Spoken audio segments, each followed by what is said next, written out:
Dihujat netizen gara-gara warung seblakna henteu sesuai standar kebersihan netizen. Tah besti kan postingan abi mah henteu jauh tina katel, kompor sareng tempat seblaknya.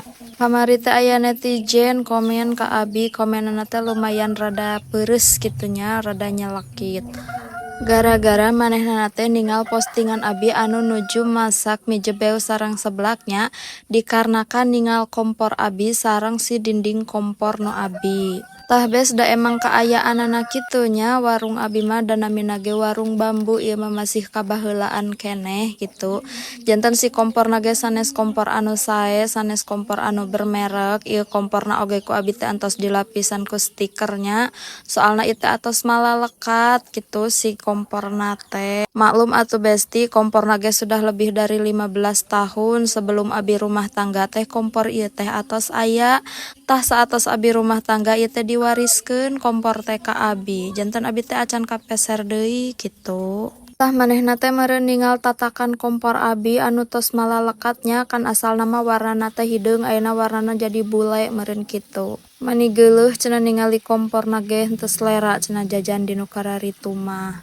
Terus manehna teh meureun nempo dinding komporna nya anu ditapelan ku dus, tah si dusna teh tos hararideung can digantos ku abi teh mangkukna teh.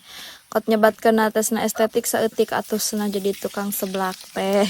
Tah bes keur abi mah teu jadi masalahnya bade ngahujat ku kumaha oge da eta mah ala leukeurna. Bade nyebatkeun naon-naon oge tentang warung abi mah ahkeun bae, nu penting mah pelanggan abi teh datang deui jarajan ka dieu. Masalah kompor kalalotor mah nya pantes we da pagaweanna ge masak, sanes ditingalikeun si kompor teh.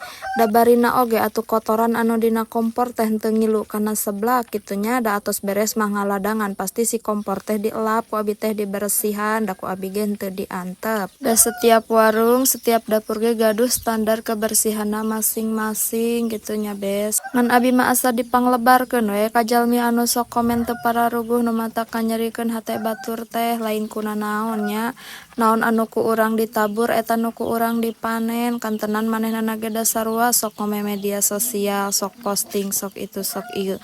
Engke kumaha lamun malik ka diri manehnana, belum tentu manehnana mah sekuat urang gitu kan. Jadi menurut abi mah lamun teh mah henteu resep kana konten-konten batur mending keneh di skip, teu kudu di komen, teu kudu dilalajoan, langsung we di scroll ke bawah.